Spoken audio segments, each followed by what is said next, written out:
안녕하세요, 메슬로입니다. 오늘은 대한민국 축구 대표팀의 감독직을 희망한다고 공개적으로 의사를 밝힌 인물이죠. 과거 FC 서울의 사령탑을 맡으면서 우리에게도 친숙한 친한파 감독, 세뉴얼 귀네슈의 선수 시절부터 감독 커리어, 그리고 전술까지 한번 알아보도록 하겠습니다. 그럼 재밌게 봐주세요. 세뉴얼 귀네슈는 튀르키예 축구 역사상 가장 많은 존경을 받는 인물 중 한 명으로 자국 무대와 대표팀에서 많은 성과를 낸 인물입니다.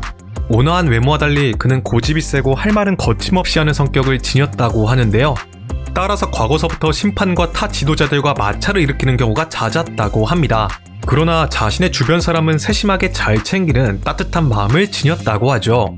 과거 FC 서울 감독 시절에 경기 도중 다쳐 병원으로 후송된 김은중 선수를 밤늦도록 문병했다는 이야기는 많이 알려진 사실입니다. 훗날 구단 관계자가 이 사실을 알고 그에게 묻자 내 아들이 다쳤는데 어떻게 집에 있을 수 있나? 라는 감동적인 대답을 했었다고 하네요.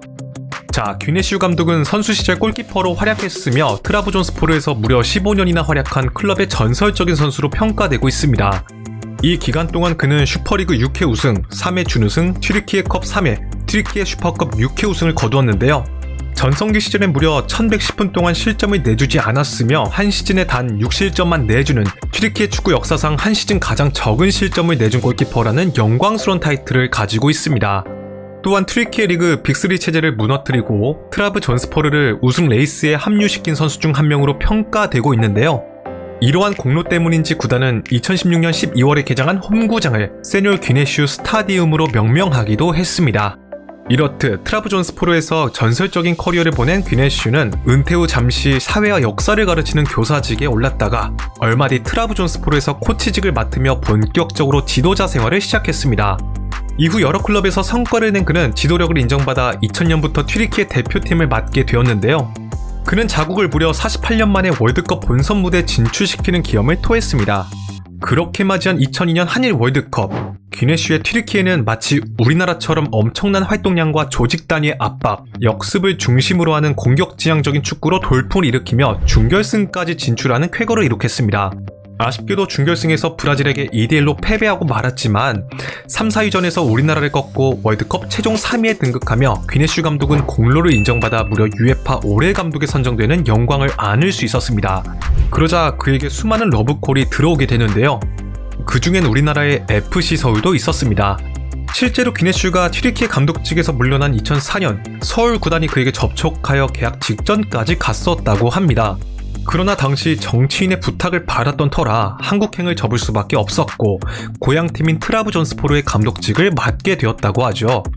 여담으로 그는 트라브존스포르의 감독으로 부임한 이후에 일찍이 구단에 임대왔던 이력이 있는 이을용을 완전 영입하면서 한국 선수를 지도하기도 했습니다. 시간이 지나 2007년 1월 마침내 귀네슈 감독이 FC 서울의 감독으로 부임했습니다. 놀랍게도 그의 커리어에서 유일한 해외팀이 바로 이 FC 서울인데요. 그는 유럽이나 중동으로부터 감독 제안을 받았지만 한국은 해외라는 느낌이 들지 않았다며 서울을 선택한 이유를 밝혔습니다. 자, 결과적으로 보면 귀네슈 감독은 3년간 서울에 있으면서 리그컵 준우승, 리그 준우승, 아시아 챔피언스 리그 8강이라는 명성에 비해 아쉬운 성적을 거두었습니다. 따라서 결과만 봤을 땐 실패를 거두고 떠난 외국인 지도자라고 인식되는 경향이 클 수밖에 없었죠. 그러나 그는 서울을 지도하는 동안 어린 선수들을 많이 육성했고 이들이 훗날 대표팀의 주축 선수들로 성장하면서 한국 축구의 숨은 공신이라고 재평가를 받는 데 이르렀습니다.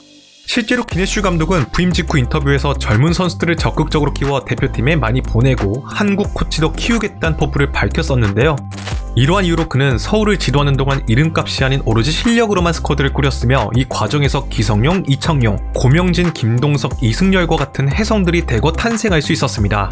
또한 당시엔 크게 신경 쓰지 않았던 선수들의 멘탈 관리를 위해 스포츠 심리 전문가를 고용하여 스포츠 멘탈을 관리하기도 했는데요. 이렇듯 귀네슈 감독이 한국 축구 문화에 긍정적인 변화를 가져오면서 한동안 귀네슈 신드롬이 불기도 했습니다. 자, 그렇다면 그가 FC 서울을 지도했던 시기의 구사한 전술에 대해 간략히 알아보고 가봐야 될 것 같습니다. 그가 FC 서울로 왔던 시기엔 K리그에서는 안정적인 수비 축구와 3백 전술이 많이 활용되고 있었습니다. FC 서울 역시 이러한 흐름을 따라가고 있던 상황이었죠. 그러나 귀네슈 감독은 기존의 3백 시스템을 과감히 폐지하고 포백을 기반으로 한 강한 압박과 빠른 템포의 패스 축구를 구사했으며 이와 동시에 수비 라인을 높게 끌어올리는 매우 공격적인 축구를 구사했습니다. 그는 백패스를 지향하고 수비수들에게도 득점을 적극적으로 장려했다고 하는데요. 또한 귀네슈 감독은 베테랑 선수들의 포지션도 과감히 파괴하여 전술적으로 자신의 입맛에 맞게 기용하는 모습을 보였습니다. 먼저 중앙 수비수인 이민성을 중원에 파격적으로 기용하여 상대 키플레이어를 봉쇄하는 역할을 부여했고, 빌드업 전개의 핵심이던 이을룡을 상황에 따라 사이드, 중미, 수미로 다채롭게 기용했습니다. 그가 사이드에 기용되는 경기에선 기성용이 대신 이민성과 발을 맞추어 중원에서 원활하게 볼이 전개될 수 있도록 해주었죠. 이청용에게는 수비 부담을 줄여 공격에만 더욱 집중할 수 있도록 조정하는 등 선수의 성향에 따라 전술적인 조정도 함께 해주었습니다. 이렇듯 귀네슈 감독은 자신의 전술이 잘 가동될 수 있도록 선수 개개인의 성향을 자세히 파악하고 이들을 적재적소에 배치하는 능력이 굉장히 뛰어났는데요. 그의 전술이 녹아든 FC 서울은 어느새 젊고 역동적이면서 끈끈한 조직력을 지닌 원팀으로 완전히 환골탈퇴했습니다. 아쉽게도 트로피는 들어올리진 못했지만 그가 이곳에 있는 동안 보여준 공격 축구는 팬들의 눈을 굉장히 즐겁게 만들어 주었습니다. 여담이지만 그가 떠나고 후임으로 온 빙가다 감독은 귀네슈의 유산을 바탕으로 리그 우승을 차지할 수 있었습니다. 자, 2009년 서울을 떠난 귀네슈 감독의 다음 행선지는 고향팀인 트라브존스포르였습니다. 그는 부임 시즌에 곧바로 팀을 트리키의 쿠파스에서 우승시켰는데요. 그리고 이 시기에 기성용과 이청용을 진지하게 영입하고 싶다는 마음을 공개적으로 드러냄과 동시에 기회가 된다면 K리그 유망주들을 트리키에로 영입하겠다는 이야기를 하며 K리그에 대해 지속적인 관심을 보였습니다. 실제로 국내 한 매체에 따르면 귀네슈 감독이 인터뷰 시작 전 인천에서 뛰는 유병수와 수원의 정성용이 대표팀에 발탁되었는지 물어보는 등 한국 선수들에 대해 적극적인 관심을 보였었다고 합니다. 이후 귀네슈 감독은 튀르키의 여러 클럽들을 돌며 감독 커리어를 이어갔고 베식탁스에선 리그 2연패를 이끌기도 했습니다. 챔피언스리그 무대에서도 준수한 성적을 냈는데요. 그리고 약 20년 만에 다시 맡게 된 튀르키의 대표팀에서도 팀을 재정비하여 유로 2020 대회 본선에도 진출시키는 좋은 모습을 보였으나 본선에서의 처참한 성적에 더해 월드컵 지역 예선에서의 대패를 책임지고 상호 합의하에 물러나게 되었습니다. 그는 곧바로 베시탁스로 자리를 옮겼지만 전반적으로 좋은 성적을 거두고 있었음에도 불구하고 자진사임을 하게 되었는데요. 선수 기용 관련 문제로 프론트와 마찰이 있었다는 것이 중론입니다. 그런데 레딧의 반응들을 보면 프런트를 비난하는 글이 반, 귀네슈 감독의 지도력을 지적하는 글이 반입니다. 팬들이 말하는 지도력 문제는 개개인의 역량에 많이 의존하는 무기력한 축구를 펼쳤다는 지적이었는데요. 말년에 들어서 약팀에게 연속으로 패배하는 등 경기력이 그닥 좋지 않았다고 합니다. 그런데 귀네슈 감독이 사임한 후 임시감독으로 선임된 브락 일마즈도 5경기 만에 경질된 것을 보면 지도력 문제를 떠나 스쿼드의 퀄리티나 구단 자체의 문제도 무시할 순 없을 것 같습니다.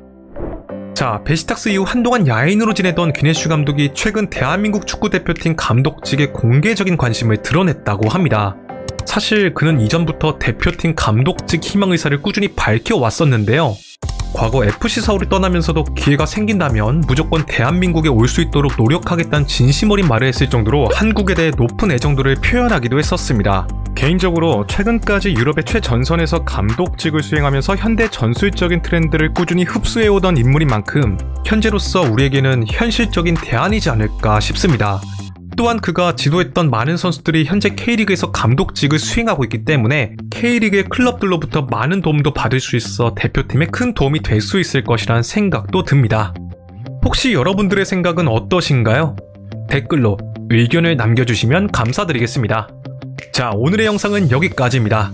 재밌게 보셨다면 좋아요와 구독을 부탁드리며 다음에는 더 재밌는 컨텐츠로 찾아뵙도록 하겠습니다. 감사합니다.